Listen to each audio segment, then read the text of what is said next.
त्याच्यात लक्ष घातलेलं नव्हतं, निरामीच नव्हतं. त्यामुळे एक्झॅक्टली यूट्यूब किंवा ह्याच्यावरून काय प्रेझेंटेशन झालं याची मला कल्पना नाही. साहेब, शपथविधी असेल नवीन सरकारचा 1-2 दिवसात, आपल्याला निमंत्रण आल्यास आपण जाणार. फार्लमेंटचं सेशन सुरू झालं उद्यापासून. साहेब विरोधी पक्षनेता आता आपल्याकडे येणार नाही, कारण संख्याबळानुसार. तर विरोधी पक्षनेता राज्यात असावा अशा पद्धतीची काही भूमिका असणार आहे का? हो, पण त्यासाठी आवश्यक असलेली फिगर आज अपोजिशनकडे नाही. पण सरकारनं ठरवलं तर विरोधी पक्षनेता जर ठरवलं तर पण असावा की नसावा वाटतं विरोधी? असा विरोधी पक्ष नेता कधी असं योग्य. पण माझा पर्सनल अनुभव आहे की मला असंच 1980 साली माझ्या सहकार्यांच्यापैकी आम्ही एकंदरीत 58 आमदार होतो. मी परदेशात गेलो आणि परत आलो. त्या 58 52 लोक आमचं यांच्यावर गेले. मी 6 तास नेता राहिलो. त्यावेळी विरोधी पक्ष नेता नव्हता, कारण फिगर नव्हती. पण आम्ही लोकांनी प्रभावी काम केलं, पुढची निवडणूक जिंकली. साहेब, छगन भुजबळ म्हणले की राष्ट्रवादी पक्षाचा अजितदादांचाच झाला आहे, निवडून आलेल्या आमदारांमुळे तो कौल मिळाला आहे आणि न्यायालयीन लढाईचा पण आता काही संबंध येणार नाही. छगन भुजबळ म्हणले आता राष्ट्रवादी पक्ष हा अजितदादा शेवटचं वाक्य न्यायालय कायद्याचा याचा प्रश्न सुटला असं ते म्हणले. मला माहिती आहे. असं आहे की कायदे कोर्टाचा निर्णय यापूर्वीच आहे. राष्ट्रवादी काँग्रेस पक्ष शरदचंद्र पवार या नावानं इलेक्शन कमिशन आणि कोर्टाने यापूर्वी मान्यता दिलेली आहे. तो प्रश्न आता ओपन करण्याचं काही कारण नाही. साहेब, या आलेल्या निकालानंतर येणाऱ्या काळामध्ये आपल्या पक्षामध्ये संघटनात्मक बदल करण्याचा काही विचार सुरू आहे का, किंवा पाहायला मिळतील का? आता असं आहे की आमचे जिल्हाध्यक्ष आणि आमचे उमेदवार यांची बैठक 2 दिवसातच बोललेली. त्याच्यात या सगळ्या गोष्टीची चर्चा होईल. कारण असं आहे की याच्यानंतर आमची अशी अपेक्षा आहे की हे गव्हर्नमेंट तातडीनं स्थानिक स्वराज्य संस्था आणि बाकी इतर लोकांसाठी गव्हर्नमेंट त्यांच्या निवडणुका घेतील. ते जर असेल तर आपण तयारी लागलं पाहिजे. त्याच्यात महाविकास आघाडी असेल, स्थानिक स्वराज्य संस्था निवडणुकीत एकत्र येऊन महाविकास आघाडी निवडणूक लढवेल. ती काही चर्चा अजून झालेली नाही. त्याची बैठक होणार या 2 दिवस. साहेब, गेल्या निवडणुकीमध्ये भाजपची काही फिगर कमी होती, त्यामुळे त्यांना मित्र पक्षांची खूप गरज होती. आता जवळपास ते 130च्या आसपास पुढे झाले. त्यामुळे हे मित्र पक्षांना धरून ठेवतील की त्यांच्यामध्ये देखील असंतोष निर्माण होईल, संघर्ष निर्माण होईल?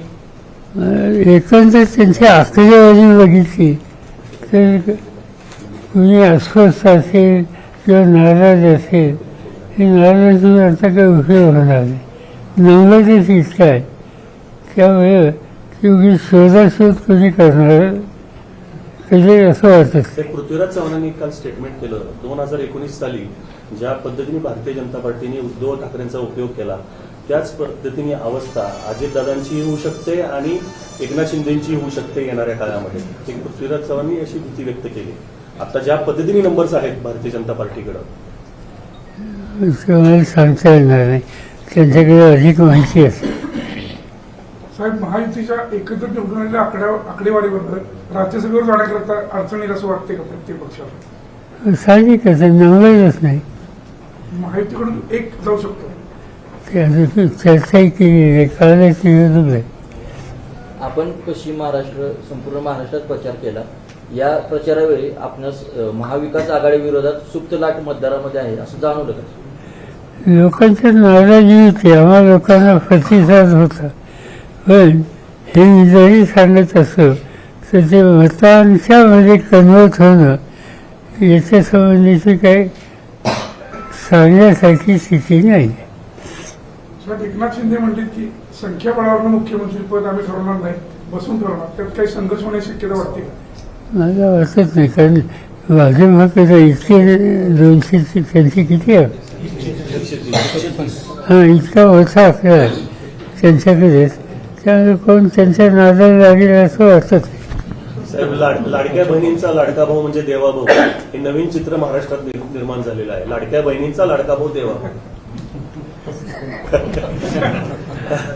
तुम्ही राज्याचे मुख्यमंत्री म्हणून काम केलंय, केंद्रात मंत्री म्हणून काम केलंय.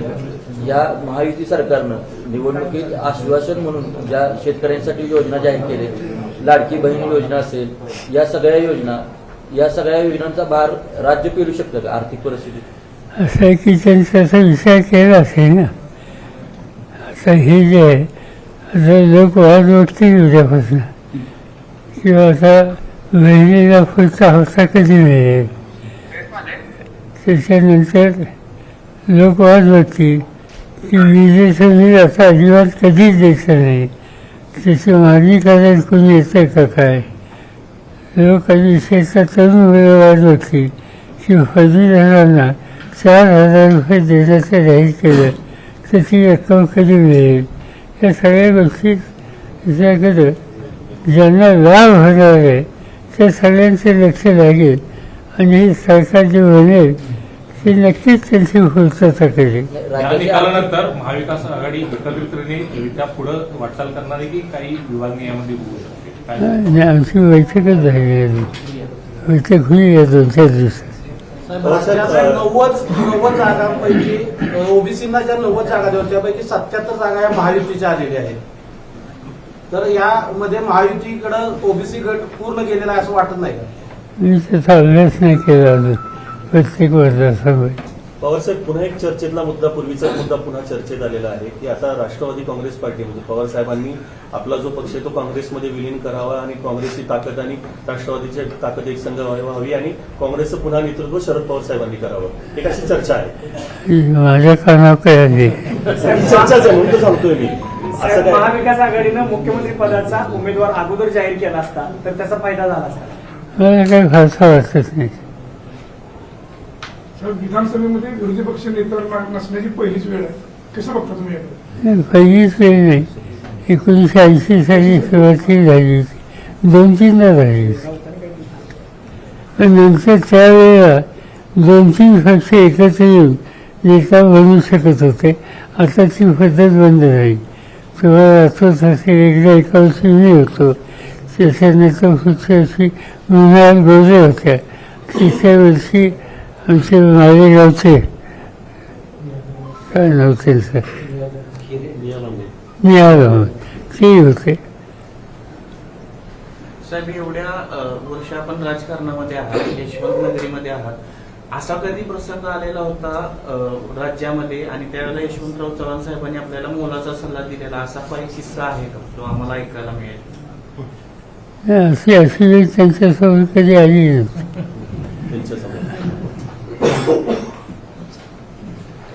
ते स्वतः विरोधी पक्ष नेता होते शेवटी.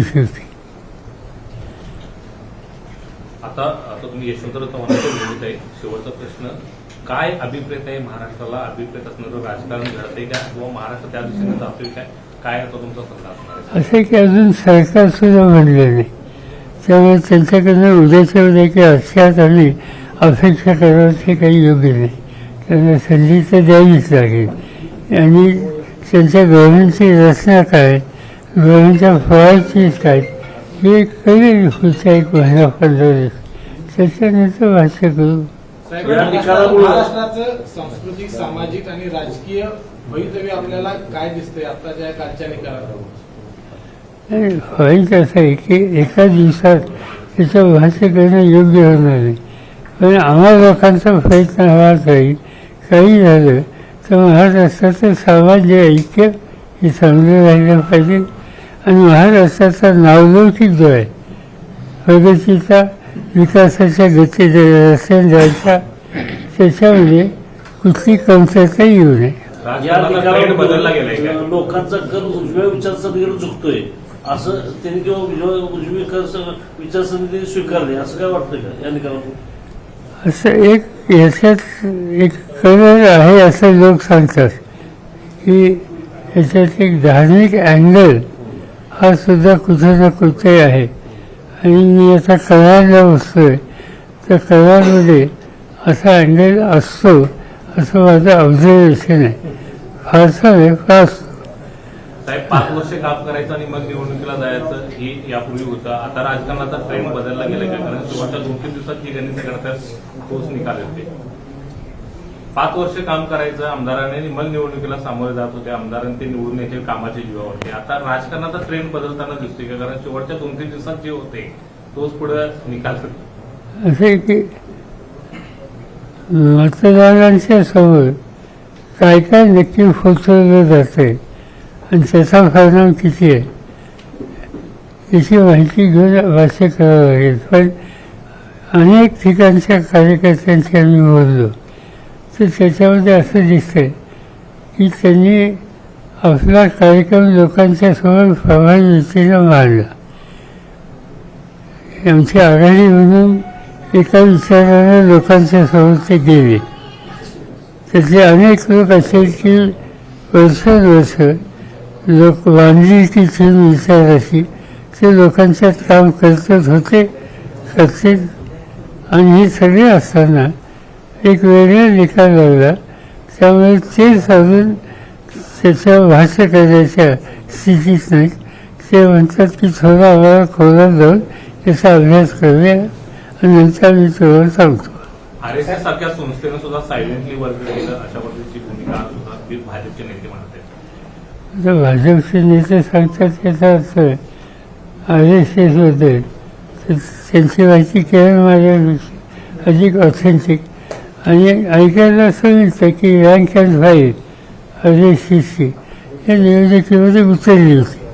पण त्यांच्या विचारधारेच्या जवळचे जे उमेदवार असतील त्यासाठी ते उतरले तर कोणाला हरकत घ्यायचं काही कारण नाही. तो त्यांचा अधिकार. साहेब, दलित आणि मुस्लिम ही महाविकास आघाडीची वोट बँक असं म्हणून ओळखलं जात होतं. मात्र एकूण मताचा सगळी आकडेवारी बघता दलित आणि मुस्लिम यांनीच भाजपला मतदान केलं किंवा महायुतीला मतदान केलं असं दिसतं. असं माहिती जी आम्ही घेतोय त्याच्यात असं दिसत नाही.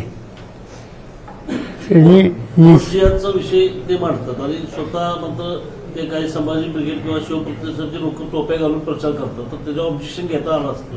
कुठल्याही महाविकास आघाडीने नेत्याने घेतलं नाही. आता तोफे काय घातल्या तोफे काय याचा काय उद्देश. प्रश्न असा आहे की वोट जिहाद ही जी भूमिका मांडण्याचा प्रयत्न केला त्याच्यातून एक धार्मिक वर्गीकरण करण्याची भूमिका असावी असं फायदा दिसतं. महायुतीच्या धार्मिक ध्रुवीकरणाला यश आलं असं म्हणता येतं या निकालातून. एकदम नकार देता येत नाही. साहेब, महाविकास आघाडीचं जे काही मताधिक्य कमी कमी सगळीकडे दिसतंय त्याच्यामुळे ईव्हीएम मशीनवर काही ऑब्जेक्शन घ्यायला स्वभाव मिळतो. असं एकदा आमचा पराभव झाला. पराभव झाला तर उगीच मशीनच्या यंत्रणा निवडणूक आयोगाची याच्या संबंधीचा पुरा लोक आमच्याकडे